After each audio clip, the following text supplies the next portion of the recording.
वैसे तो बहुत सारी साझे तौर पर उन्होंने भी दुख का प्रगटावा करते हैं, पर कुछ विद्वान होंगे है, कुछ ने किसी न किसी पासे फील्ड में अपनी बड़ी महानता बनाई होंगी है। उन्होंने डॉक्टर जोत सिंह जी और सरदार मिल्खा सिंह जी उन्होंने सिख जिन्होंने आप कहते हैं, वो सानू विछोड़ा दे के चले गए। उन्होंने उन्होंने परिवारों वास्ते भी शोक संदेश जोड़ा शोक पता जो भेजने वास्ते पास किया गया। इस तरह पिछले दिनों में कुछ शख्सियत साढ़े को विछड़ियाँ, जिस तरह ज्ञानी जोगिंदर सिंह जी वेदांती साहिब, इस तरह ज्ञानी भगवान सिंह जी मल्लेवाल साहब,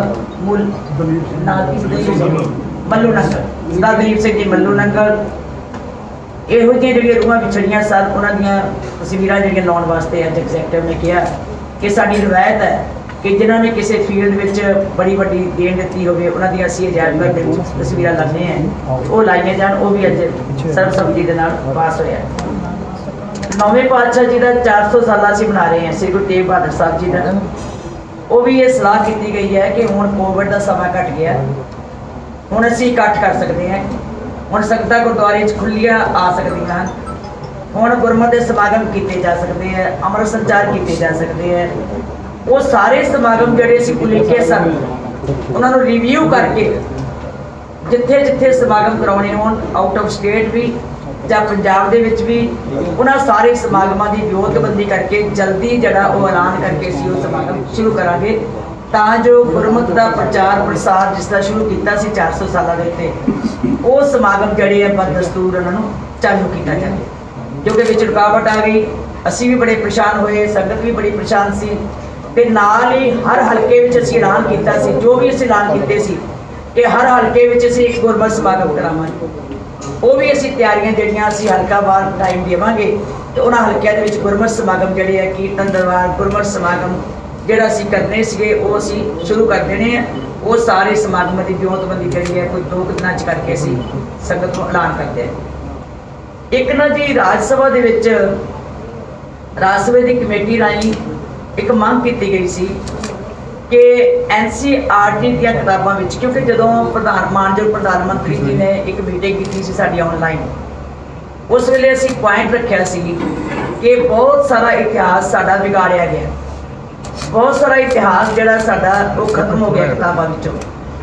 ਉਸ ਵੇਲੇ ਜਦੋਂ ਅਸੀਂ ਇਹ ਗੱਲਾਂ ਰੱਖੀਆਂ ਸਨ ਤੇ ਉਹਦੇ ਆਧਾਰ ਦੇ ਉੱਤੇ ਮਾਨਯੋਗ ਪ੍ਰਧਾਨ ਮੰਤਰੀ ਜੀ ਨੇ ਜਿਹੜਾ ਰਾਜ ਸਭਾ ਦੇ ਵਿੱਚੋਂ ਇੱਕ ਕਮੇਟੀ ਬਣਾਈ ਹੈ, ਉਹਨਾਂ ਨੇ ਮੰਗ ਕੀਤੀ ਹੈ ਕਿ NCERT ਕਿਤਾਬਾਂ ਦੇ ਵਿੱਚ ਜਿਹੜਾ ਸਿਲੇਬਸ ਜਾਂ ਕੋਈ ਇਤਿਹਾਸ ਹੈ ਉਹ ਕੀ ਲਿਖਣਾ ਚਾਹੀਦਾ ਤੇ ਕੀ ਖਤਮ ਕਰਨਾ ਚਾਹੀਦਾ, ਉਹਦੇ ਸੰਬੰਧ ਵਿੱਚ ਸਾਨੂੰ ਸੁਝਾਅ ਦਿਓ। ਉਹ ਅਸੀਂ 2 ਮੀਟਿੰਗਾਂ ਮੈਂ ਆਪ ਕੀਤੀਆਂ ਵਿਦਵਾਨਾਂ ਦੇ ਨਾਲ, ਹਿਸਟੋਰੀਅਨ ਦੇ ਨਾਲ, ਗੁਰੂ ਨਾਨਕ ਇੰਜੀਨੀਅਰਿੰਗ ਕਾਲਜ ਦੇ ਵਿੱਚ।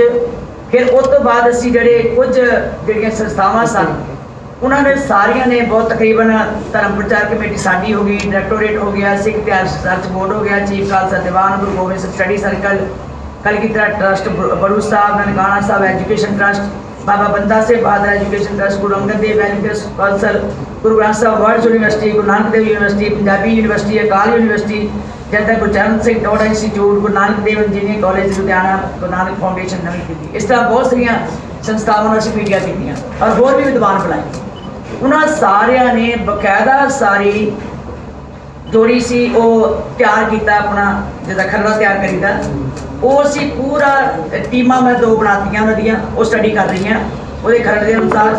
ਔਰ ਸ਼੍ਰੋਮਣੀ ਗੁਰਦੁਆਰਾ ਪ੍ਰਬੰਧਕ ਕਮੇਟੀ ਦੁਆਰਾ ਜਿਹੜੇ ਅਧਿਆਪਕਾਂ ਨਾਲ ਦੇ ਜਾਂ ਟੀਮਾਂ ਬਣਾ ਕੇ ਖਰੜਾ ਲਿਖਵਾਇਆ ਜਾ ਰਿਹਾ ਹੈ, ਉਹ ਅਸੀਂ ਜਲਦੀ ਹੀ ਉਹਨਾਂ ਨੂੰ ਫਿਰ ਭੇਜਾਂਗੇ।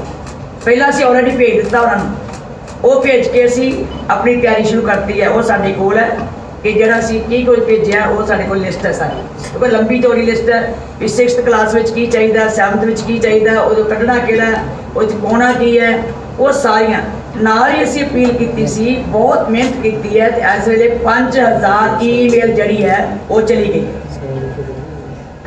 ਉੱਥੇ ਰਾਜ ਸਭਾ ਦੇ ਵਿੱਚ। ਉਸ ਟੀਮ ਨੂੰ 5000 ਦੇ ਕਰੀਬ ਈਮੇਲ ਚਲੀ ਗਈ, ਅਸੀਂ ਚੈੱਕ ਕਰ ਰਹੇ ਨਾਲ ਸਕੂਲਾਂ ਦੇ ਸਿਲੇਬਸ।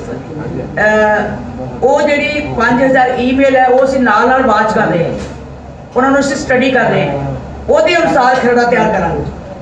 ਜਿਹੜੀ ਆਖਰੀ ਰਿਪੋर्ट ਹੈ ਉਹਦੇ ਅਸੀਂ ਬਣਾ ਕੇ ਉਹਨੂੰ ਅਸੀਂ ਫਿਰ ਭੇਜਾਂਗੇ ਦੁਬਾਰਾ। ਆਲਰੇਡੀ ਅਸੀਂ ਬਣਾ ਕੇ ਭੇਜ ਦਿੱਤੀ ਹੈ, ਜਿਹੜਾ ਛੋਟਾ ਖਰੜਾ ਜਿਹਾ ਬਣਾ ਕੇ ਭੇਜਦਾ ਸੀ ਕੀ ਕੁਝ ਹੋਣਾ ਚਾਹੀਦਾ।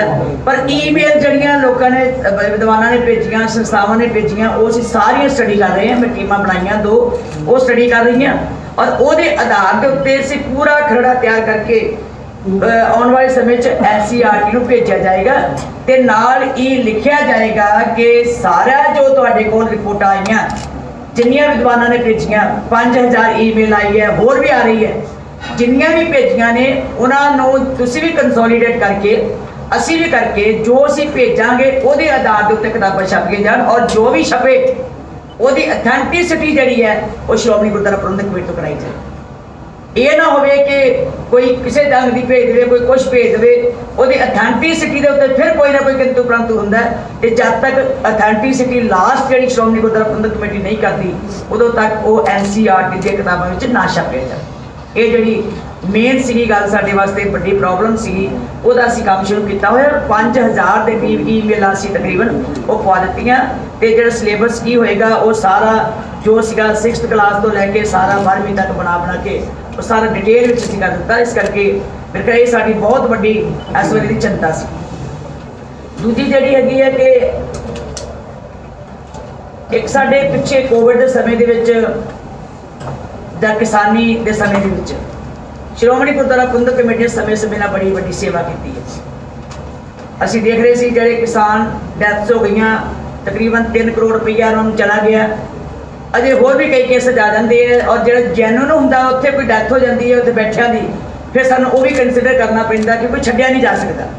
ਇਹ ਜ਼ਰੂਰ ਅਸੀਂ ਪਾਸ ਕੀਤਾ ਕਿ ਹੁਣ ਜਿਹੜਾ ਉੱਥੇ ਮੌਕੇ ਉੱਤੇ ਕਿਸੇ ਡੈਥ ਹੋਵੇ ਉਹਨੂੰ ਅਸੀਂ ਸੇਵਾ ਕਰਾਂਗੇ, ਕਿਉਂਕਿ ਅਸੀਂ ਕੋਵਿਡ ਵਾਲੇ ਪਾਸੇ ਲੱਗ ਗਏ। ਉੱਥੋਂ ਲੋਕ ਜਿਹੜੇ ਆਏ ਉਹਨਾਂ ਨੂੰ ਕੋਵਿਡ ਹੋਇਆ, ਡੈਥ ਉਹਦੇ ਨਾਲ ਹੋਈ, ਉਹ ਕੋਵਿਡ ਦਾ ਇਲਾਜ ਕਰਨ ਵਾਸਤੇ ਵੀ ਬੜੀ ਵੱਡੀ ਮਿਹਨਤ ਕੀਤੀ। ਜਿੱਥੇ ਸ਼੍ਰੋਮਣੀ ਗੁਰਦੁਆਰਾ ਪ੍ਰਬੰਧਕ ਕਮੇਟੀ ਨੇ ਪੂਰੇ ਯਤਨ ਕੀਤੇ, ਉੱਥੇ ਤਕਰੀਬਨ ਜਿਹੜਾ ਸਾਡਾ ਸੀਗਾ ਸ਼੍ਰੀ ਗੁਰੂ ਰਾਮਦਾਸ ਹਸਪਤਾਲ ਉਹਦੇ ਵੱਲੋਂ 2.25 ਕਰੋੜ ਰੁਪਈਆ ਇਸ ਵੇਲੇ ਤੱਕ ਲੱਗ ਚੁੱਕਾ ਹੈ। ਜਿਹੜਾ ਅਸੀਂ ਕੋਵਿਡ ਸੈਂਟਰ ਵੀ ਖੋਲ੍ਹੇ, ਜਿਹੜੇ ਅਸੀਂ ਵੈਕਸੀਨ ਵੀ ਕੀਤੀ ਤੇ ਇਸੇ ਤਰ੍ਹਾਂ ਬਦਸਤੂਰ ਫਿਰ ਵੈਕਸੀਨੇਸ਼ਨ ਦਾ ਕੰਮ ਉਸੇ ਤਰ੍ਹਾਂ ਚੱਲਦਾ ਰਹੇਗਾ, ਉੱਦਾਂ ਹੀ ਇਲਾਜ ਚੱਲਦਾ ਰਹੇਗਾ, ਉਸੇ ਤਰ੍ਹਾਂ ਹਸਪਤਾਲ ਵੱਲੋਂ ਦਿੱਤੀਆਂ ਸੇਵਾਵਾਂ ਜਿਹੜੀਆਂ ਉਹ ਚੱਲਦੀਆਂ ਰਹਿਣਗੀਆਂ। ਇਹ ਜਿਹੜੀਆਂ ਚੀਜ਼ਾਂ ਮੈਂ ਇਸ ਕਰਕੇ ਦੱਸ ਰਹੀ ਹਾਂ ਕਿ ਆਉਣ ਵਾਲੇ ਸਮੇਂ 'ਚ ਅਸੀਂ ਇੱਕ ਹੋਰ ਵੱਡਾ ਕੰਮ ਕਰਨ ਜਾ ਰਹੇ ਹਾਂ। ਇੱਕ ਜਿਹੜੀ ਘੱਟ ਰੇਟਾਂ ਵਾਲੀ ਦਵਾਈ ਜਿਹਨੂੰ ਆਪਾਂ ਜੈਨਰਿਕ ਸਟੋਰ ਕਹਿੰਦੇ ਹਾਂ, ਉਹ ਅਸੀਂ ਖੋਲ੍ਹਣ ਜਾ ਰਹੇ ਹਾਂ ਕਾਫੀ ਗਿਣਤੀ 'ਚ। ਕਾਫੀ ਮੇਨ ਜਿੰਨੇ ਵੱਡੇ ਗੁਰਦੁਆਰੇ ਸਾਡੇ A ਗ੍ਰੇਡ ਦੇ ਗੁਰਦੁਆਰੇ ਖਾਸ ਕਰਕੇ, ਉਹਨਾਂ ਗੁਰਦੁਆਰਿਆਂ 'ਚ ਅਸੀਂ ਮੈਡੀਕਲ ਹਾਲ, ਮੈਡੀਕਲ ਸਟੋਰ ਤੇ ਨਾਲ ਹੀ ਉਹਦੇ ਟੈਸਟ ਵਾਸਤੇ ਜਿਹੜੇ ਲੈਬੋਰਟਰੀ ਜਿਹੜੀ ਉਹ ਬਣਾਈ ਜਾਏਗੀ। ਉਸ ਲੈਬੋਰਟਰੀ 'ਚ ਉਹਦਾ ਲੈ ਕੇ ਆਉਣਗੇ, ਜਦੋਂ ਉਹਨਾਂ ਦਾ ਰਿਪੋਰਟ ਲੈ ਕੇ ਸੈਂਪਲ ਲੈ ਕੇ ਫਿਰ ਆਪਣੇ ਹਸਪਤਾਲ ਦੇ ਵਿੱਚ ਉਹਦੇ ਟੈਸਟ ਰਿਪੋਰਟ ਕਰਕੇ ਦਿੱਤੀ ਜਾਏਗੀ। ਜੈਨਰਿਕ ਸਟੋਰ ਖੋਲਾਂਗੇ ਜਿੱਥੇ ਨੋ ਪ੍ਰੋਫਿਟ ਨੋ ਲਾਸ, ਜੋ ਸਾਨੂੰ ਕੰਪਨੀ ਤੋਂ ਰੇਟ ਮਿਲੇਗਾ। ਔਰ ਇਹ ਨਹੀਂ ਕਿ ਕੰਪਨੀ ਕੋਈ ਮਾੜੀ ਹੋਏਗੀ, ਵੱਡੀਆਂ ਜਿਹੜੀਆਂ ਕੰਪਨੀਜ਼ ਨੇ, ਜਿਹੜੀ ਅੱਛੀ ਮੈਡੀਸਨ ਹੈ ਜਿਹਨੂੰ ਅਪਰੂਵਡ ਜਿਸ ਤਰ੍ਹਾਂ ਕਹਿੰਦੇ ਆ ਵਧੀਆ ਕੰਪਨੀ ਜਿਹਦਾ ਇਲਾਜ ਕੀਤੇ ਜਾਂਦੇ ਆ। ਆਪਾਂ ਸਾਰੇ ਗੁਰੂ ਰਾਮਦਾਸ ਹਸਪਤਾਲ ਵਿੱਚ ਵੀ ਅਸੀਂ ਮਾੜਾ ਉੱਥੋਂ ਨਹੀਂ ਲੈਂਦੇ ਦਵਾਈ। ਇਸੇ ਤਰ੍ਹਾਂ ਇਸੇ ਕੰਪਨੀ ਨਾਲ ਗੱਲ ਕਰਕੇ ਵੱਧ ਤੋਂ ਵੱਧ ਉਹਦੇ ਵਿੱਚੋਂ ਕੀ ਕੱਢਿਆ ਜਾਏਗਾ, ਜਿਹੜਾ ਉੱਥੇ ਫਾਰਮਾਸਿਸਟ ਕੰਮ ਕਰੇਗਾ ਉਹਦੀ ਤਨਖਾਹ, ਜਿਹੜਾ ਉੱਥੇ ਕੰਪਿਊਟਰ ਤੇ ਸੇਲਮੈਨ ਹੋਏਗਾ ਉਹਦੀ ਤਨਖਾਹ, ਪਲੱਸ ਜਿਹੜਾ ਲੈਬੋਰਟਰੀ ਟੈਸਟ ਕਰਨ ਵਾਸਤੇ ਬੈਠੇਗਾ ਉਹਦੀ 3 ਕੁ ਜਾਂ 4 ਦੀ ਉਹਦੀ ਤਨਖਾਹ। ਬਸ ਸਿਰਫ 6-7% ਕਹਿ ਲਓ, ਜਿਹੜਾ ਕੋਈ ਲਾ ਕੇ ਜੇ ਇੱਕ ਗੋਲੀ 10 ਰੁਪਏ ਦੀ ਹੈ ਉੱਤੇ ਕਿੰਨਾ ਕੁ ਵਾਧਾ ਹੋਏਗਾ, ਜੇ 20 ਰੁਪਏ ਦੀ, ਇਹ ਨਹੀਂ ਕਿ 20 ਰੁਪਏ ਦੀ ਗੋਲੀ 100 ਰੁਪਏ ਦਿੱਤੀ ਜਾਏ, ਇਹ ਨਹੀਂ ਹੋਏਗਾ। ਸੋ ਇਸ ਕਰਕੇ ਇਹ ਸਾਹਿਬ ਸ੍ਰੀ ਗੁਰੂ ਤੇਗ ਬਹਾਦਰ ਸਾਹਿਬ ਦੇ 400 ਸਾਲਾਂ ਨੂੰ ਸਮਰਪਿਤ ਕਰਕੇ ਇਹ ਸਾਰੇ ਮੈਡੀਕਲ ਸਟੋਰ ਖੋਲ੍ਹੇ ਜਾਏ। ਇਹ ਸਟੋਰ ਆਪਣੇ ਵੱਡੇ ਹਸਪਤਾਲਾਂ 'ਚ ਵੀ ਵੱਡੇ ਗੁਰੂ ਰਾਮਦਾਸ ਹਸਪਤਾਲ ਦੇ ਸਾਹਮਣੇ ਲੱਗੇ ਖੋਲ੍ਹਣ, ਉਹ ਸਾਰੀ ਸਾਡੀ ਚਲ ਗਈ ਹੈ। ਇੱਥੋਂ ਕੋਈ ਸਾਡੀ ਜਗ੍ਹਾ ਚਲ ਗਈ ਹੈ, ਸਾਰਾ ਤੋਂ 20 ਦਿਨ ਲੱਗ ਜਾਂਦੇ ਲਾਇਸੈਂਸ ਬਣਨ ਨੂੰ। ਪਹਿਲਾਂ ਲਾਇਸੈਂਸ ਲੈਣਾ ਪੈਂਦਾ, ਫਿਰ ਲਾਇਸੈਂਸ ਲੈ ਕੇ ਫਿਰ ਇਹ ਖੋਲ੍ਹਣਗੇ। 4-5 ਥਾਵਾਂ ਦੇ ਉੱਤੇ ਸਾਰੀ ਜਗ੍ਹਾ ਦੇਖ ਲਈ ਹੈ, ਡਾਕਟਰ ਸਾਹਿਬ ਦੇਖਦੇ ਪਏ और जिस तरह अनंतपुर साहब देख ली है, तलवंडी साबो देख ली है, फतेहगढ़ साहब देख ली है, इस तरह ਅਸੀਂ ਨਾਲ ਨਾਲ ਗੁਰਦੁਆਰਿਆਂ ਦੇ ਵਿੱਚ ਹੀ ਕਰ ਰਹੇ ਹਾਂ ਤਾਂ ਜੋ ਸੰਗਤ ਆਵੇ ਤੇ ਆਪਣੀ ਜਿਹੜੀ ਮੁਸ਼ਕਲ ਹੈ ਉੱਥੇ ਦਵਾਈ ਲੈ ਕੇ ਚਲਾ ਜਾਏ। ਸੋ ਇਹ ਜਿਹੜਾ ਸੀ ਸ੍ਰੀ ਗੁਰੂ ਤੇਗ ਬਹਾਦਰ ਸਾਹਿਬ ਜੀ ਦੇ 400 ਸਾਲਾਂ ਨੂੰ ਸਮਰਪਿਤ ਕੀਤਾ। ਕੱਲ ਮੈਂ ਦਮਦਮਾ ਸਾਹਿਬ ਗਈ ਸੀ, ਉੱਥੇ ਲੜਕੀਆਂ ਜਿਹੜਾ ਸੀ 200 ਦਾ ਐਲਾਨ ਕੀਤਾ ਸੀਗਾ ਕਿ ਗੁਰਸਿੱਖ ਬੱਚੀਆਂ 200 ਜਿਹੜੀਆਂ ਸੀ ਫ੍ਰੀ ਪੜ੍ਹਾਵਾਂਗੇ ਅੰਮ੍ਰਿਤਧਾਰੀ। ਮੈਨੂੰ ਬੜੀ ਖੁਸ਼ੀ ਹੈ ਕਿ ਉੱਥੇ ਇਸ ਵੇਲੇ ਤੱਕ 200 ਬੱਚੀ ਦਾ ਦਾਖਲਾ ਤਕਰੀਬਨ ਹੋ ਚੁੱਕਾ ਹੈ ਔਰ ਉੱਥੇ ਹੀ ਮੈਂ ਇਹਨੂੰ ਕਹਿ ਦਿੱਤਾ ਕਿ ਤੁਸੀਂ 200 ਬੱਚੀ ਹੋਰ ਸੀ ਬੁਲਾਉਣੀ। ਹੋਸਟਲ ਉੱਥੇ ਹੈ, free hostel, free diet, free education ਤੇ 200 ਬੱਚੀ ਅਸੀਂ ਹੋਰ, ਕਿਉਂਕਿ 400 ਬੱਚੀ ਕਰਨੀ ਹੈ, 400 ਦੇ ਮਤਲਬ 200 ਬੱਚੀ ਅਸੀਂ ਹੋਰ ਵਧਾ ਰਹੀ। ਇਸੇ ਤਰ੍ਹਾਂ ਅਸੀਂ ਇੰਜੀਨੀਅਰਿੰਗ ਕਾਲਜ ਦੇ ਵਿੱਚ 30,000 ਰੁਪਇਆ ਬੱਚੇ ਦਾ ਵਜ਼ੀਫਾ ਕਰ ਦਿੱਤਾ। ਜਿਹੜਾ ਬੱਚੇ ਦਾਖਲ ਹੋਣਗੇ ਸ਼੍ਰੋਮਣੀ ਗੁਰਦੁਆਰਾ ਪ੍ਰਬੰਧਕ ਕਮੇਟੀ 30,000 ਦੀ ਉਹਨੂੰ ਛੋਟ ਦੇ। ਸੋ ਬਹੁਤ ਸਾਰੇ ਅਸੀਂ ਐਜੂਕੇਸ਼ਨ ਅਦਾਰਿਆਂ ਦੇ ਵਿੱਚ ਵੀ ਇਸੇ ਤਰ੍ਹਾਂ ਕਾਲਜਾਂ ਵਿੱਚ ਵੀ ਕੀਤਾ, ਸਕੂਲਾਂ 'ਚ ਵੀ ਕੀਤਾ। ਜਿਹੜੀ ਅੰਮ੍ਰਿਤਧਾਰੀ ਬੱਚੀ ਹੈ, ਜਿਹੜਾ ਬੱਚਾ ਹੈ ਅੰਮ੍ਰਿਤਧਾਰੀ ਹੈ, ਉਹਨਾਂ ਵਾਸਤੇ ਅਸੀਂ 30,000 ਰੁਪਇਆ 20,000 ਰੁਪਇਆ ਅਸੀਂ ਛੋਟ ਕਰ ਦਿੱਤੀ ਹੈ ਕਿ ਉਹ ਪੜ੍ਹੇ ਸਹੀ, ਕਿਤੇ ਉਹਦੇ ਮਨ 'ਤੇ ਇਹ ਨਾ ਟੈਨਸ਼ਨ ਹੋਵੇ ਕਿ ਮੈਂ ਗੁਰਸਿੱਖ ਬੱਚੀ ਹੈ ਤੇ ਮੇਰਾ ਕੋਈ ਮਾਣ ਨਹੀਂ ਕੀਤਾ। ਇਹ ਸਾਰੀਆਂ ਚੀਜ਼ਾਂ 400 ਸਾਲਾਂ ਨੂੰ ਸਾਹਿਬ ਸ੍ਰੀ ਗੁਰੂ ਤੇਗ ਬਹਾਦਰ ਸਾਹਿਬ ਜੀ ਨੂੰ ਮੁੱਖ ਰੱਖ ਕੇ ਕੀਤੀ ਜਾਏ। ਇੱਕ ਹੈ ਕਿ ਸਾਡੇ ਕੋਲ ਬੜੀ ਸ਼ਾਰਟੇਜ ਸੀ। ਅਸੀਂ ਲੰਘਦੇ ਜਦੋਂ ਸ਼੍ਰੀ ਅਕਾਲ ਤਖ਼ਤ ਸਾਹਿਬ ਨੂੰ ਆਉਂਦੇ ਹਾਂ, ਸ਼੍ਰੀ ਅਕਾਲ ਤਖ਼ਤ ਸਾਹਿਬ ਵਾਲੇ ਪਾਸੇ ਨੂੰ ਜਦੋਂ ਆਉਂਦੇ ਸੀਗੇ ਤੇ ਹਰਿਮੰਦਰ ਸਾਹਿਬ ਨੂੰ, ਉਹ ਰਸਤਾ ਬੜਾ ਛੋਟਾ ਸੀ। ਇੱਕ ਤੇ ਉਹਨੂੰ ਅਸੀਂ 40 ਫੁੱਟ ਕਰਨ ਵਾਸਤੇ ਪਲੈਨਿੰਗ ਬਣਾਈ। ਦੂਜਾ ਸੀ ਕਿਉਂਕਿ ਜਿਹੜਾ ਸਾਹਮਣੇ ਲੱਗਾ ਸੀਗਾ ਸਾਡਾ ਜੋੜਾ ਘਰ ਬਣਿਆ ਸੀ, ਉਹ ਬੜੀ ਪ੍ਰੋਬਲਮ ਸੀ। ਤੁਸੀਂ ਵੀ ਸਾਰੇ ਰੋਜ਼ ਦੇਖਦੇ ਹੋ ਉੱਥੇ ਰਸ਼ ਪੈਂਦਾ ਸੀ, ਸਕੂਟਰ ਸਾਈਕਲ ਖੜੇ ਹੋ ਜਾਂਦੇ ਸੀ, ਬਾਜ਼ਾਰ 'ਚ ਜਾਣਾ ਲੋਕਾਂ ਨੂੰ ਔਖਾ ਹੁੰਦਾ ਸੀਗਾ।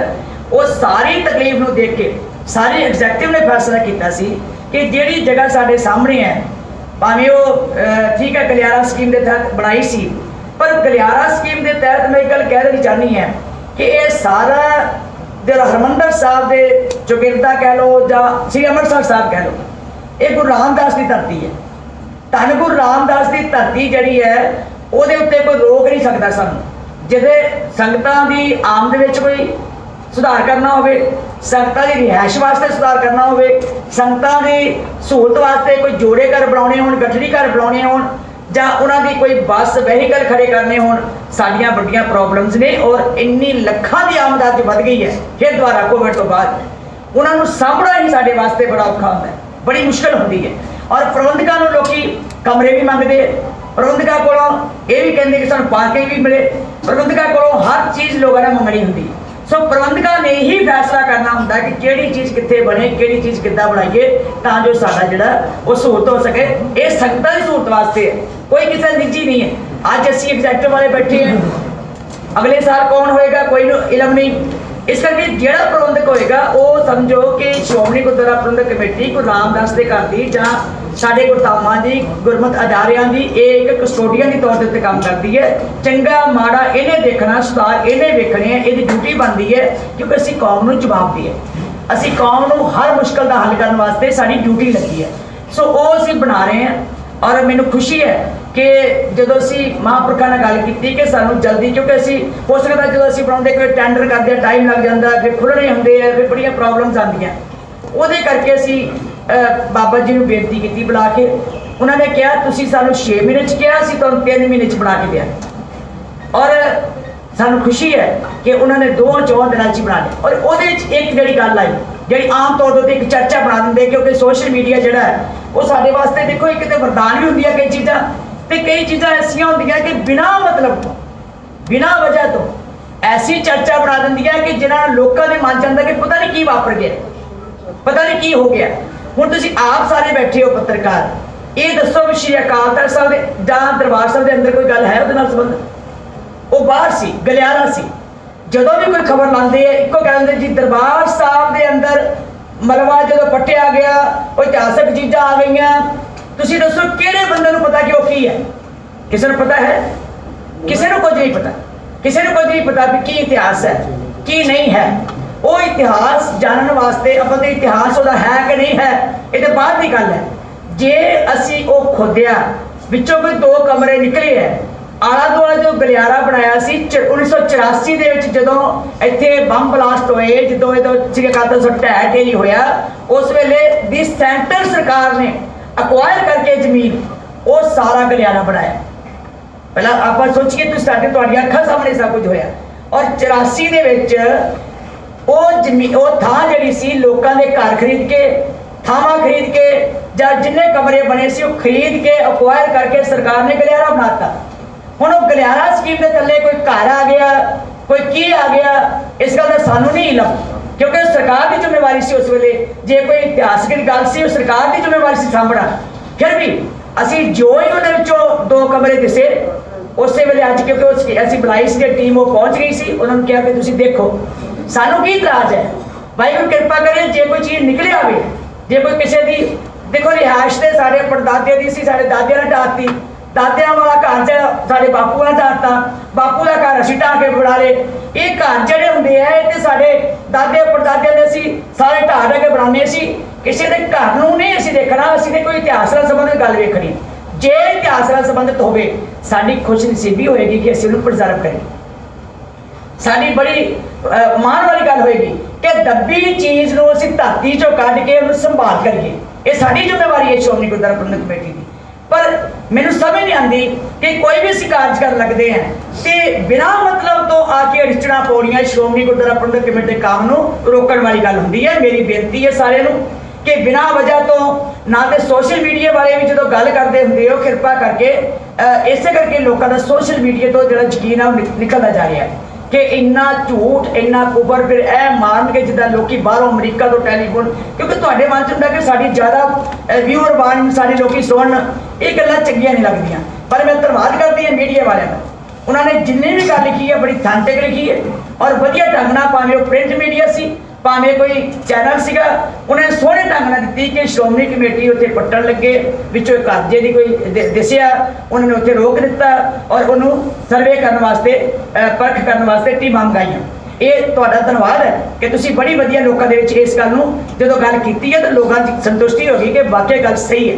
ਸੋ ਮੇਰੀ ਬੇਨਤੀ ਹੈ ਕਿ ਜਿਹੜੇ ਬਿਨਾਂ ਮਤਲਬ ਤੋਂ ਲੈ ਕੇ ਮੋਬਾਈਲ ਲੈ ਕੇ ਕੋਈ ਉਧਰੋਂ ਲੱਗ ਪੈਂਦੇ ਆ, ਇਹਨੂੰ ਥੋੜਾ ਗੁਰੇਜ਼ ਕਰਨਾ ਚਾਹੀਦਾ। ਧਿਆਨ ਨਾਲ ਲਿਖੋ। ਮੈਂ ਤੁਹਾਡੀ ਧੰਨਵਾਦ ਵੀ ਕਰਦੀ ਹਾਂ, ਤੁਸੀਂ ਗੱਲ ਵੀ ਸੋਹਣੀ ਪਹੁੰਚਾਈ ਹੈ, ਲੋਕਾਂ 'ਚ ਚੰਗੀ ਗੱਲ ਪਹੁੰਚਾਈ ਹੈ, ਲੋਕਾਂ ਨੂੰ ਦੱਸਿਆ ਵੀ ਹੈ ਕਿ ਜਿਹੜੀ ਇਤਿਹਾਸ ਦੀ ਗੱਲ ਆਏਗੀ ਉਹ ਠੀਕ ਹੈ, ਪ੍ਰੀਜ਼ਰਵ ਕਰਾਂਗੇ ਅਸੀਂ, ਸਾਨੂੰ ਤਾਂ ਤਕਲੀਫ ਕਰਦੀ ਹੈ, ਸਾਡੇ ਲਈ ਤਾਂ ਵਰਤੇ ਜਾਣਗੇ, ਸਿਰ ਉਹ ਚੀਜ਼ ਵਰਤੀ ਜਾਏਗੀ। ਸੋ ਇਸ ਕਰਕੇ ਇੱਕ ਤੇ ਉਹ ਹੈ। ਦੂਜੀ ਗੱਲ ਕਿ ਬਹੁਤ ਜਲਦੀ, ਕਿਉਂਕਿ ਸੰਗਤ ਦੀ ਬਹੁਤ ਵੱਡੀ ਆਮਦ ਹੋ ਰਹੀ, ਬੜੀ ਸਾਡੀ ਪਰੇਸ਼ਾਨੀ ਹੈ। ਸਾਨੂੰ ਅੱਜ ਸਰਾਵਾਂ ਰੈਨੋਵੇਸ਼ਨ ਕਰਨ ਵਾਸਤੇ ਵੀ ਅਸੀਂ 4-5 ਕਰੋੜ ਦੀ ਅੱਜ ਅਸੀਂ ਪਾਸ ਕੀਤਾ ਕਿ ਜਿਹੜੀਆਂ ਸਾਡੀਆਂ ਸਰਾਵਾਂ ਨੇ, ਗੁਰੂ ਹਰਗੋਬਿੰਦ ਨਿਵਾਸ, ਮਾਤਾ ਗੰਗਾ ਨਿਵਾਸ, ਗੁਰੂ ਅਰਜਨ ਦੇਵ ਜੀ ਨਿਵਾਸ, ਇਹ ਸਾਰੀਆਂ ਸਰਾਵਾਂ ਜਾਂ NRI ਸਰਾਂ ਜਾਂ ਜਿਹੜੀਆਂ ਬਾਬਾ ਦੀਪ ਸਿੰਘ ਜੀ, ਜਿੰਨੀਆਂ ਸਰਾਵਾਂ ਨੇ, ਜਿੰਨਾ 'ਚ 4 ਕਰੋੜ ਲੱਗੇ, 5 ਕਰੋੜ ਲੱਗੇ, ਇਹਨੂੰ ਜਲਦੀ ਰੈਨੋਵੇਸ਼ਨ ਕਰਾਈ ਜਾਵੇ ਤਾਂ ਜੋ ਜਿਹੜਾ ਵੀ ਆਵੇ ਉਹ ਚੰਗੇ ਢੰਗ ਨਾਲ ਰਹਿ ਸਕੇ, ਉਹਨਾਂ ਨੂੰ ਸਹੂਲਤ ਮਿਲ ਸਕੇ। ਧੰਨ ਗੁਰੂ ਰਾਮਦਾਸ ਦੀ ਸਰਾਂ ਨੂੰ ਬਹੁਤ ਲੰਬਾ ਸਮਾਂ ਹੋ ਗਿਆ ਬਣੀ ਔਰ ਉਹ ਤਕਰੀਬਨ ਉੱਥੇ ਡਿੱਗਣ ਤੇ ਆ ਗਈ, ਅਨਸੇਫ ਡਿਕਲੇਅਰ ਹੋ ਗਈ, ਉੱਥੇ ਕੋਈ ਰਹਿ ਕੇ ਰਾਜੀ ਨਹੀਂ, ਉੱਥੇ ਕੋਈ ਸਹੂਲਤ ਨਹੀਂ। ਸੋ ਉਹ ਚੀਜ਼ਾਂ ਨੂੰ ਵੀ ਮੁੱਖ ਰੱਖ ਕੇ ਕਿ ਜਿਹੜੀ ਚੀਜ਼ ਸਾਡੀ, ਜਿਸ ਦਾ ਦਿੱਖ ਹੈ ਐਂਟਰੈਂਸ ਵੇਲੇ ਸਾਡੀ ਉਹ ਬੜੀ ਪਿਆਰੀ ਦਿੱਖ ਹੈ ਪੁਰਾਣੀ, ਅਸੀਂ ਵੀ ਚਾਹੁੰਦੇ ਕਿ ਉਹਨੂੰ ਇਸੇ ਤਰ੍ਹਾਂ ਸੋਹਣੀ ਰੱਖੀ ਜਾਵੇ ਕਿ ਵਧੀਆ ਇੱਕ ਤਾਂ ਪੁਰਾਣਾ ਡਿਜ਼ਾਈਨ ਇਸ ਤਰ੍ਹਾਂ ਸਾਨੂੰ ਇੱਕ ਉਹਨੂੰ ਅਸੀਂ ਕਹਿ ਸਕੀਏ ਵੀ ਇਹ ਦੇਖੋ ਪਹਿਲਾਂ ਇੰਨੀ ਸੋਹਣੀ ਬਣੀ ਸੀ, ਉਸੇ ਵਿੱਚ ਚੱਲਦੀ ਰਹੇ। ਲੇਕਿਨ ਪਿਛਲੇ ਕਮਰੇ ਜਿਹੜੇ ਹੈ ਉਹ ਵਰਤੋਂਯੋਗ ਨਹੀਂ ਨੇ। ਹੁਣ ਜੇ ਅਸੀਂ ਉਹਨੂੰ ਕਮਰਿਆਂ ਨੂੰ ਇਸੇ ਤਰ੍ਹਾਂ ਰੱਖਦੇ ਹਾਂ ਤੇ ਸਾਡਾ ਬਹੁਤ ਸਾਰੀ ਜਗ੍ਹਾ ਜਿਹੜੀ ਹੈ ਉਹ ਆਕੂਪਾਈ ਤੇ ਹੈ, ਲੇਕਿਨ ਉਹਦਾ ਰਿਜ਼ਲਟ ਕੋਈ ਨਹੀਂ। ਉਹਨੂੰ ਅਸੀਂ ਨਾ ਕਿਸੇ ਨੂੰ ਕੋਈ ਦੇ ਸਕਦੇ ਹਾਂ, ਨਾ ਉੱਥੇ ਕੋਈ ਰਹਿ ਸਕਦਾ, ਨਾ ਕੋਈ ਰਹਿਣ ਨੂੰ ਤਿਆਰ ਹੈ। ਸੋ ਸਾਡੇ ਵਾਸਤੇ ਜੇ ਅਸੀਂ ਬਾਬਾ ਦੀਪ ਸਿੰਘ ਸ਼ਹੀਦ ਵਾਸਤੇ ਵੀ ਕਿਸੇ ਨੂੰ ਕਮਰੇ ਕਹਿੰਦੇ ਨਾ, ਉੱਥੇ ਜਾਣ ਨੂੰ ਤਿਆਰ ਨਹੀਂ ਹੁੰਦੇ ਲੋਕ। ਸੰਗਤ ਕਹਿੰਦੀ ਰਹਿਣਾ ਇੱਥੇ ਹੈ, ਰਹਿਣਾ ਬੁੱਕਲ 'ਚ ਹੈ, ਬਾਬਾ ਜੀ ਦੇ, ਗੁਰੂ ਰਾਮਦਾਸ ਦੀ ਬੁੱਕਲ 'ਚ ਹੀ ਰਹਿਣਾ। ਸਵੇਰੇ ਅੰਮ੍ਰਿਤ ਵੇਲੇ ਦਰਸ਼ਨ ਕਰਨੇ ਹੈ, ਅਸੀਂ ਜਾਣਾ। ਸੋ ਇਹ ਵੀ ਅੱਜ ਪਲਾਨਿੰਗ ਕੀਤੀ ਹੈ ਕਿ ਜਿਹੜੀ ਪਿੱਛੋਂ ਦੀ ਆ ਕੇ ਥੱਲੇ ਬੇਸਮੈਂਟ ਬਣਾ ਕੇ ਬਕਾਇਦਾ ਉਹ 6 ਮੰਜ਼ਲੀ ਜਿਹੜੀ 800 ਕਮਰਾ ਬਣਦਾ, ਸਾਡੇ ਵਾਸਤੇ ਬੜਾ ਸੌਖਾ ਹੋਏਗਾ ਕਿ 200 ਕਮਰੇ ਹਰਿਆਣੇ ਲਈ ਰੱਖ ਲਈਏ, 200 ਕਮਰੇ ਦਿੱਲੀ ਲਈ ਰੱਖ ਲਈਏ, 200 ਕਮਰੇ ਅਦਰ ਸਟੇਟਸ ਰੱਖ ਲਈਏ। ਸਾਨੂੰ ਇੰਨਾ ਫਾਇਦਾ ਹੋ ਜਾਏਗਾ ਕਿ ਸਾਡੇ ਕੋਲ ਮੁਸ਼ਕਲ ਜਿਹੜੀ ਅੱਜ ਬੜੀ ਬਣੀ ਹੈ ਉਹ ਸਾਡੀ ਸੰਗਤ ਨਾਲ ਲੜਦੇ ਹੈ, ਸਾਨੂੰ ਬਹੁਤ ਪਰੇਸ਼ਾਨ ਕਰਦੇ ਹੈ। ਉਹ ਵੀ ਸੱਚੇ ਹੈ, ਜਦੋਂ ਪਰਿਵਾਰ ਲੈ ਕੇ ਆਉਂਦੇ ਆ ਅਗਲੇ ਕਹਿੰਦੇ ਅਸੀਂ ਗੁਰੂ ਘਰ ਚੱਲੇ ਆ ਤੇ ਕਮਰਾ ਨਾ ਹੋਇਆ। ਸੋ ਜਿਹੜੀ ਕੋਈ ਉੱਥੇ ਯਾਦਗਾਰ, ਜਿਸ ਤਰ੍ਹਾਂ ਉੱਥੇ ਕੋਈ ਸ਼ਹੀਦ ਹੋਏ ਹੈ, ਗੁਰੂ ਰਾਮਦਾਸ 84 ਵਿੱਚ ਸ਼ਹੀਦ ਵੀ ਹੋਏ ਹੈ, ਅਸੀਂ ਉਹਨਾਂ ਦੀਆਂ ਬਕਾਇਦਾ ਫੋਟੋਆਂ ਜਾਂ ਉੱਤੇ ਬਣਾ ਕੇ ਕਮਰੇ ਦੇ ਵਿੱਚ ਉਹਨਾਂ ਰੱਖਾਂਗੇ ਕਿ ਇੱਥੇ ਆ ਸਾਡੀਆਂ ਸ਼ਖਸੀਅਤਾਂ ਜਿਹੜੀਆਂ ਸਨ ਉਹ ਸ਼ਹੀਦ ਹੋਈਆਂ ਸਨ। ਸੋ ਉਹ ਚੀਜ਼ਾਂ ਸੰਭਾਲਣ ਵਾਲੀਆਂ ਹੁੰਦੀਆਂ। ਉਹ ਚੀਜ਼ਾਂ ਨੂੰ ਬਿਨਾਂ ਮਤਲਬ ਤੋਂ ਵੀ ਆਪਾਂ ਕਹੀ ਜਾਈਏ, ਕਈ ਕਹਿਣਗੇ ਜੀ ਉਹ ਬਣਾ ਕੇ ਦੇਖਣ ਮੁੜ ਕੇ ਦੱਸੋ ਸ਼੍ਰੋਮਣੀ ਕਮੇਟੀ ਗੁਰੂ ਰਾਮਦਾਸ ਦਾ ਘਰ ਅਸੀਂ ਉਹਨੂੰ ਬਣਾਈਏ ਨਾ ਤਾਂ ਕਿੱਥੋਂ ਦੇਵਾਂਗੇ ਸਲਾਮਾਂ, ਕਿੱਥੋਂ ਕਰਾਂਗੇ ਲੋਕਾਂ ਦੀ ਆਮਦ ਦੀ ਅਸੀਂ ਪੂਰਤੀ ਕਿੱਦਾਂ ਕਰਾਂਗੇ। ਸੋ ਇਹ ਚੀਜ਼ਾਂ ਜਿਹੜੀਆਂ ਅੱਜ ਬੜੀਆਂ ਵਿਚਾਰ ਕੀਤੀਆਂ ਗਈਆਂ। ਆਉਣ ਵਾਲੇ ਸਮੇਂ 'ਚ ਐਜੂਕੇਸ਼ਨਲ ਅਦਾਰੇ, ਧਰਮ ਦੇ ਪ੍ਰਚਾਰ ਦੇ ਕੇਂਦਰ ਹੋਰ ਮਜ਼ਬੂਤੀ ਕੀਤੇ ਜਾਣ। ਇਹ ਸਾਰੀਆਂ ਗੱਲਾਂ ਦੀਆਂ ਅੱਜ ਬੜੀਆਂ ਵਿਚਾਰਾਂ ਨੇ। ਵੀ ਜਿਹੜੀ ਟੀਮ ਅੱਜ ਆਈ ਸੀ ਜੀ ਉਹ ਫਿਲਹਾਲ ਜੀ ਮੇਰੇ ਨਾਲ ਗੱਲ ਨਹੀਂ ਹੋਈ।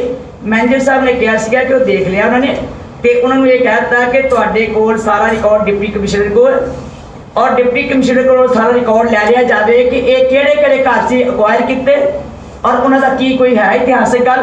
ਇਹ ਉਹਨਾਂ ਤੇ ਛੱਡ ਦਿੱਤੀ ਅਸੀਂ, ਕਿਉਂਕਿ ਅਸੀਂ ਕੁਝ ਕਵਾਂਗੇ ਤੇ ਸ਼ਾਇਦ ਸਾਨੂੰ ਪੂਰਾ ਨਾ ਵੇਰਵਾ ਪਤਾ ਹੋਵੇ। ਲੇਕਿਨ ਡਿਪਟੀ ਕਮਿਸ਼ਨਰ ਨੇ ਜਿਹੜੀ ਸਰਕਾਰੀ ਤੌਰ ਦੇ ਉੱਤੇ ਜਿਹੜੀਆਂ ਬਿਲਡਿੰਗਾਂ ਅਕਵਾਇਰ ਕੀਤੀਆਂ ਨੇ ਉਹ ਬਿਲਡਿੰਗਾਂ ਦਾ ਵੇਰਵਾ ਡਿਪਟੀ ਕਮਿਸ਼ਨਰ ਸਾਹਿਬ ਕੋਲ। ਕਿਉਂਕਿ ਇੱਕ 5 ਸਾਲ ਪਹਿਲੋਂ ਮਾਤਾ ਭਾਗਪੁਰ ਨਿਵਾਸ ਦੇ ਨਾਲ ਜਿਹੜੀ ਹਸਲੀ ਜਾਂਦੀ ਹੈ ਇੱਥੇ ਕਾਰ ਪਾਰਕਿੰਗ ਦਾ ਇੱਕ ਪ੍ਰੋਜੈਕਟ ਲਗਾਇਆ ਗਿਆ ਸੀ, ਅੱਜ ਵੀ ਚੱਲੇ ਛੱਡ ਦਿੱਤਾ। ਪਾਰਕਿੰਗ ਜਿਹੜੀ ਆ ਅਤੇ ਪ੍ਰਾਈਵੇਟ ਜਿਹੜੀ ਹੈ ਸੰਗਤ ਨੂੰ ਕਾਰ ਪਾਰਕਿੰਗ ਕਰਨੀ ਪੈਂਦੀ ਹੈ। ਕਾਰ ਪਾਰਕਿੰਗ ਕਦੋਂ ਮਿਲੇਗੀ ਸੰਗਤ? ਪਤਾ ਕਰਾ ਲੈਣੇ ਜੀ, ਮੇਰੇ ਦਿਮਾਗ 'ਚ ਨਹੀਂ ਜਿਹੜੀ ਮੈਨੂੰ ਪਤਾ ਹੈ। ਤੁਹਾਡੇ ਟਾਈਮ ਦੇ ਕੇ ਬਡੂੰਗਰ ਸਾਹਿਬ ਨੇ ਰੱਖਿਆ ਸੀ ਜੀ। ਅੱਛਾ ਅਜੀ ਪਹਿਲੀ ਡੈਲੀ ਸੌਰੀ, ਪਤਾ ਕਰ ਲੈਂਦੀ ਜੀ, ਮੈਨੂੰ ਗਿਆਨ ਨਹੀਂ ਇਸ ਦਾ। 4 ਦੁਆਰੀ ਹੋ ਗਈ ਹੈ, ਬਾਕੀ ਉਹ ਅੱਜ ਨਹੀਂ ਇੱਕ ਤੇ ਅੱਜ ਆਇਆ ਸੀਗਾ ਕਿ ਉਹ ਮੈਨੂੰ ਪਤਾ ਨਹੀਂ ਕਿਹੜੀ ਜਗ੍ਹਾ ਜਿਹੜਾ ਉਹਨਾਂ ਨੇ ਕਿਹਾ ਕਿ ਅਸੀਂ ਕਿਹਾ ਕਿ ਉਹਨੂੰ ਗੱਡੀਆਂ ਖੜੀਆਂ ਕਰਨ ਵਾਸਤੇ ਉੱਪਰ ਟੀਨਾ ਪਾ ਕੇ ਤੇ ਉਹਨੂੰ ਬਣਾ ਦਿੱਤਾ ਜਾਵੇ। ਉਹ ਮੇਰੇ ਕੋਲ ਉਹੀ ਹੋਣਾ ਮਾਤਾ ਭਾਗਪੁਰ ਇਹ ਅਸੀਂ ਕਿਹਾ ਕਿ ਉਹਦੇ ਤੇ ਟੀਨਾ ਪਾ ਕੇ ਸ਼ੈੱਡ ਬਣਾ ਦਿੱਤੀ ਜਾਵੇ। ਫਿਰ ਮੇਰੇ ਦਿਮਾਗ 'ਚ ਨਹੀਂ ਹੈ, ਤੁਸੀਂ ਰਸਤੇ ਅਸੀਂ ਦੇਖ ਲੈਂਦੇ। ਸਾਡੇ ਪਹਿਲੇ ਉਹ ਲੰਗਰ ਦਾ ਸ਼ੈੱਡ ਹੈਗਾ। ਮੈਨੂੰ ਪਤਾ ਮਾਤਾ ਭਾਵਕਾ ਨਿਵਾਸ ਬਣਾਇਆ ਸੀ। ਮੈਂ ਉਹ ਕਹਿ ਰਿਹਾ ਮਾਤਾ ਭਾਗਪੁਰ ਨਿਵਾਸ ਤੋਂ ਹਰਿਮੰਦਰ ਸਾਹਿਬ ਨੂੰ ਆਉਂਦੇ ਜੀ, ਸਾਹਮਣੇ ਨਾਲ ਹੰਸਦੀਆਂ ਦੀ ਜਗ੍ਹਾ ਕਾਫੀ ਚੌੜੀ ਹੈ। ਉੱਥੇ ਘੱਟੋ ਘੱਟ 500 ਦੇਖ ਲੈਂਦੇ ਉਹ ਲਾਵਾਂਗੇ ਸ਼ੈੱਡ ਬਣਾ ਦਿੱਤੇ। ਲੰਗਰ ਦੇ ਸ਼ੈੱਡ ਬਣਾਉਣੇ ਆ, ਲੰਗਰ ਵਾਸਤੇ ਤਿਆਰ ਕਰ ਲੈਣੇ। ਚਲੋ ਜੇ ਕੋਈ ਵੀ ਹੈ, ਜੇ ਗੱਡੀਆਂ ਦਾ ਵੀ ਕੋਈ ਬੰਦਾ ਹੋਵੇ ਸਰ ਜੀ ਉਸ ਸਮੇਂ ਦੇ ਪ੍ਰਧਾਨ ਨੇ ਤੇ ਉਹ ਕਾਰ ਪਾਰਕਿੰਗ ਦੇ ਲਈ ਰੱਖਿਆ ਸੀ। ਐਡੀ ਤੋਂ ਤੁਰ ਕੇ ਵੀ ਕਦੋਂ ਆਉਂਦੇ ਲੋਕੀ, ਐਡੀ ਤੋਂ ਤੁਰ ਕੇ ਨਹੀਂ ਆਉਂਦੇ। ਅੱਜ ਸ਼ੁਕਰ ਹੈ ਕਿ ਸਾਡੀ ਪਾਰਕਿੰਗ ਬਣੀ ਉੱਥੇ ਖੜੇ ਕਰਕੇ ਉੱਥੇ ਪਾਰਕਿੰਗ ਕਰਦੇ ਬਹੁਤ ਲੋਕ ਤੁਹਾਡੇ ਪਹਿਲੇ ਕਹਿੰਦੇ ਚਲੋ ਸਾਨੂੰ ਚੰਗਾ ਕੀਤਾ, ਧੰਨਵਾਦ, ਤੁਸੀਂ ਯਾਦ ਕਰਾਤਾ। ਲਿਖ ਕੇ ਦੇ ਦਿਓ ਕਿਹੜੀ ਚੀਜ਼ ਹੈ, ਮੈਂ ਦੇਖ ਲੈਂਦੀ ਪਤਾ ਸਾਡੇ ਪਹਿਲੇ ਕਹਿੰਦੇ ਵਿੱਚ ਜਿਹੜੀ ਆਪਣੀ ਜਗ੍ਹਾ ਹੈਗੀ ਆ ਅਕਾਲੀ ਬਾਗ ਜਿਹੜਾ ਹੈਗਾ ਅਕਾਲੀ ਮਾਰ ਉੱਥੇ ਵੀ ਪਹਿਲਾਂ ਉਹਨੇ ਮਹਾ ਅਜੇ ਵੀ 4 ਟਾਵਰਾਂ ਦਾ ਪਤਾ ਹੋਇਆ ਗਿਆ। ਤੁਹਾਨੂੰ ਮੈਂ ਸੱਚੀ ਦੱਸ ਦਿੰਦੀ ਹੈ। ਇਸ ਕਰਕੇ ਅਸੀਂ ਪਹਿਲਾਂ ਚਾਹੁੰਦੇ ਹਾਂ ਕਿ ਇਹ ਬਣਾ ਲਈਏ, ਇੱਥੋਂ ਸੰਗਤ ਜਿਹੜੀ ਹੈ ਸੌਖੀ। ਇੱਕ ਤੇ ਸਾਡੇ ਰਾਹ ਜਿਹੜਾ ਸਾਰੀਆਂ ਗੱਡੀਆਂ ਖੜੀਆਂ ਹੋ ਜਾਂਦੀਆਂ। ਸਾਡੇ ਦਿਮਾਗ 'ਚ ਹੈ ਕਿ ਇਹ ਗੱਡੀਆਂ ਦੀ ਅਸੀਂ ਕਿੱਦਾਂ ਬੰਦ ਕਰੀਏ। ਜੇ ਅਸੀਂ ਉਹਨੂੰ ਖੜੀਆਂ ਕਰਨ ਵਾਸਤੇ ਕੋਈ ਥਾਂ ਬਣਾਵਾਂਗੇ ਤਾਂ ਹੀ ਗੱਡੀਆਂ ਇੱਥੋਂ ਇੱਧਰ ਜਾਣਗੀਆਂ। ਸਾਡੇ ਮੁਲਾਜ਼ਮਾਂ ਦੀਆਂ ਗੱਡੀਆਂ, ਸਾਡੀਆਂ ਗੱਡੀਆਂ, ਸੰਗਤਾਂ ਦੀਆਂ ਗੱਡੀਆਂ, ਬੇਸਮੈਂਟ ਬਣੇਗੀ, ਉਹ 'ਚ ਗੱਡੀਆਂ ਆ ਜਾਂਦੀਆਂ। ਸੋ ਉਹ ਵੀ ਬਣਾਉਣ ਵਾਸਤੇ ਸਾਡੀ ਪਲੈਨਿੰਗ ਹੈ। ਔਰ ਮੈਂ ਤਾਂ ਇਹ ਵੀ ਚਾਹੁੰਦੀ ਹਾਂ ਉੱਥੇ ਪਾਰਕਿੰਗ ਵੀ ਜਿੱਦਾਂ ਨਾ ਵੀ ਬੂਟੇ ਵਗੈਰਾ ਲਾ ਕੇ ਜਿੱਦਾਂ ਅਕਾਲੀ ਬਾਗ ਕਹਿੰਦੇ ਉਹਨੂੰ, ਉਹ ਸ਼ੇਪ ਜਿਹੜੀ ਤਿਆਰ ਕੀਤੀ ਜਾਵੇ। ਉਹਦੇ 'ਚ ਬਣਾਵਾਂਗੇ ਅਸੀਂ ਸਿੰਘ ਸਾਹਿਬਾਨਾਂ ਦੇ ਵੀ ਅਸੀਂ ਕੁਆਟਰ ਬਣਾ ਰਹੇ ਹਾਂ ਵੱਖਰੇ ਕਰਕੇ। ਉਹ ਅਸੀਂ 15 ਤਕਰੀਬਨ ਬਣਾਉਣ ਵਾਸਤੇ ਅਸੀਂ ਪਲੈਨਿੰਗ ਬਣਾ ਲਈ ਹੈ ਕਿ 15 ਜਿਹੜੇ ਘਰ ਹੈ ਉਹ ਸਿੰਘ ਸਾਹਿਬਾਨਾਂ ਲਈ ਬਣਾਏ ਜਾਣ, ਤਾਂ ਜੋ ਉਹ ਇੱਜ਼ਤ ਮਾਣ ਨਾਲ ਬਾਹਰ ਸਾਹਮਣੇ ਅਸੀਂ ਜਿਹੜੀ ਬਿਲਡਿੰਗ ਹੈ ਉਹ ਖਾਲੀ ਕਰਾ ਕੇ ਸਿੱਖ ਰੈਫਰੈਂਸ ਲਾਇਬ੍ਰੇਰੀ ਜਾਂ ਇਸ ਤਰ੍ਹਾਂ ਦੀ ਲਾਇਬ੍ਰੇਰੀ ਬਣਾ ਕੇ ਤੇ ਉਹਨੂੰ ਸੋਹਣੀ ਦਿਖ ਦਿੱਤੀ। ਸਾਰੇ ਟਾਈਮ ਜੋ ਇਹ ਮਤਾ ਹੋਇਆ ਸੀਗਾ, ਮਤੇ ਹੈਗੇ ਨੇ ਪਰ ਉੱਥੋਂ ਉਹ ਇੰਪਲੀਮੈਂਟੇਸ਼ਨ ਨਹੀਂ ਹੋਈ। ਚਲੋ ਕਈ ਵਾਰੀ ਪਿੱਛੇ ਹੋ ਰਹਿ ਗਏ ਆ, ਸਜ਼ਾ ਨਾ ਬਹੁਤੀ ਦਿਆ ਕਰੋ ਪਿਛਲੀਆਂ ਗੱਲਾਂ ਦੀ। ਹੁਣ ਬਾਬਾ ਨਵੀਆਂ ਦੇ ਯਾਦ ਕਰਾਂ ਇਸ ਤਰ੍ਹਾਂ ਹੈ ਕਿ ਤੁਹਾਡੀ ਉਹ ਚੀਜ਼ਾਂ ਬਣਨੀਆਂ ਬਣਨੀਆਂ। ਗੁਰਦੁਆਰਾ ਚੋਣ ਕਮਿਸ਼ਨਰ ਨੇ ਅਹੁਦਾ ਸੰਭਾਲਿਆ ਜੀ ਤੇ ਸੰਭਾਵਨਾ ਜਤਾਈ ਜਾ ਰਹੀ ਆ ਕਿ ਇਲੈਕਸ਼ਨ ਜਲਦੀ ਹੋਏਗੀ ਸ਼੍ਰੋਮਣੀ ਕਮੇਟੀ ਦੀ। ਜਲਦੀ ਹੋਵੇ ਜੀ, ਜਦੋਂ ਮਰਜ਼ੀ ਵੀ ਆ ਰੈਡੀ। ਕਿਉਂਕਿ ਇੱਕ ਤੁਸੀਂ ਉਹ ਸ਼੍ਰੋਮਣੀ ਅਕਾਲੀ ਦਲ ਦੇ ਜੰਗ 'ਚ ਸਦਾ ਹੀ ਰੈਡੀ ਰਹਿੰਦਾ ਹੈ। ਕਿਉਂਕਿ ਇੱਕ 84 ਦੇ ਪਾਵਨ ਸਰੂਪ ਜਿਹੜੇ ਸੀ ਉਹ ਦਰਸ਼ਨ ਕਰਾਉਣ ਦੇ ਲਈ ਜਾਂ ਪੱਤਰੇ ਸੀ ਉਹ ਦਰਸ਼ਨ ਕਰਾਉਣ ਦੇ ਲਈ ਕਦੋਂ ਤੱਕ ਪ੍ਰੋਜੈਕਟ ਤਿਆਰ ਹੋਏਗਾ? ਉਹ ਬਸ ਲੱਗੇ ਆ, ਮੈਂ ਕਿਹਾ ਬਾਸ਼ੀ ਨਾ ਮਿਲੇ ਉਹ ਵੀ ਖੁਦ ਕਰਨ ਲੱਗੇ ਆ, ਉਹ ਵੀ ਲੱਗੇ ਹੋਏ। ਦੇਖੋ ਸਾਰੀਆਂ ਫਿਰ ਮੇਰੀ ਗੱਲਾਂ ਸਾਰੀਆਂ ਆਣੀਆਂ ਨਹੀਂ। ਕੋਈ ਅਗਲੀ ਗੱਲ ਵੀ ਰਹਿਣ ਦਿਆ ਕਰ, ਤੂੰ ਕੱਲ ਨੂੰ ਵੀ ਆਉਣਾ ਮੇਰੇ ਕੋਲ ਮਾੜੀ ਮੋਟੀ ਨਵੀਂ ਗੱਲ। ਦੇਖੋ ਗੱਲ ਸੁਣੋ, ਨਵਜੋਤ ਸਿੱਧੂ ਪ੍ਰਧਾਨ ਬਣ ਕੇ ਅੰਮ੍ਰਿਤਪਾਲ ਤੇ ਚਰਨਜੀਤ ਇਹਦਾ ਮੈਨੂੰ ਇੱਕ ਫਾਇਦਾ ਕਿ ਜਦੋਂ ਮਰਜ਼ੀ ਮੈਂ ਬੁਲਾ ਕੇ ਇਹਨਾਂ ਨੂੰ ਖਬਰ ਦੇ ਦਿੰਦੀ। ਤੁਸੀਂ ਘੱਟ ਆਉਂਦੇ ਹੋ ਸਾਰੀ ਗੱਲ, ਤੁਹਾਡਾ ਵੀ ਨੁਕਸਾਨ ਹੈ। ਤੁਸੀਂ ਜ਼ਿਆਦਾ ਉਹਨਾਂ ਨਾਲ ਕੰਟੈਕਟ ਰੱਖਦੇ ਹੋ ਨਾ। ਇਹ ਹੁਣ ਯਾਦ ਬਹੁਤ ਕਰਾਉਂਦੇ ਨਾ, ਹਰ ਗੱਲ ਯਾਦ ਬਹੁਤ ਕਰਾਉਂਦੇ, ਤੁਸੀਂ ਯਾਦ ਨਹੀਂ ਕਰਾਉਂਦੇ ਯਾਰ। ਨਵਜੋਤ ਸਿੱਧੂ ਪ੍ਰਧਾਨ ਬਣ ਕੇ ਆ ਰਿਹਾ ਜੀ ਕੱਲ ਮੱਥਾ ਟੇਕਣ।